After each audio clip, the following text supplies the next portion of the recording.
Question: what is Romans chapters 9 through 11 really about? Well, those chapters answer three basic questions. The first is, why are so many Jews rejecting the gospel?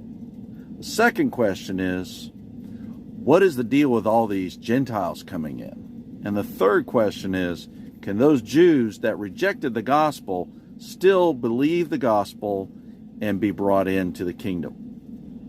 That is the subject of Romans chapters 9 through 11. It's not about Calvinism. It's not even about Arminianism. It has nothing to do with any of those things that people try to make those chapters about. And when you understand, when you read, because people take the quotes, and Paul puts a lot of Old Testament quotes in those chapters. Well, if you actually go back and really study the Old Testament context for the quotes that he's using, and man, there's a lot of them, you begin to really understand what Paul's talking about. Okay? So the question, why are so many Jews rejecting the gospel? It's very simple, and he makes it clear.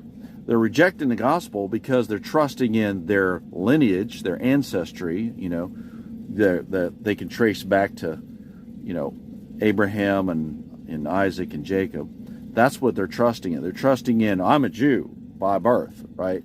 That's what they're trusting in. And the other thing they're trusting in is their own righteousness in the law. They're trusting in their own goodness and their own adherence to the law. But the bad news for them is that's not going to justify them. The law is actually going to condemn them. And that's part of the function of the law, is to show all the world that they're guilty before God. And we learned that in Romans 1 and 2. So that's why the Jews are rejecting the gospel. And then he explains why the Gentiles are coming in, because the Jews are rejecting the gospel. God is reaching out to the Gentiles, and then the Gentiles are supposed to come in, and the Jews see that the Gentiles who believe the gospel are blessed, and it's supposed to make them jealous. And yes, the third question, yes, the Jews who have not believed the gospel can believe the gospel and be saved. That's the whole point of why he's using us Gentiles to make him jealous. So those are the three questions that are answered by Romans chapters 9 through 11.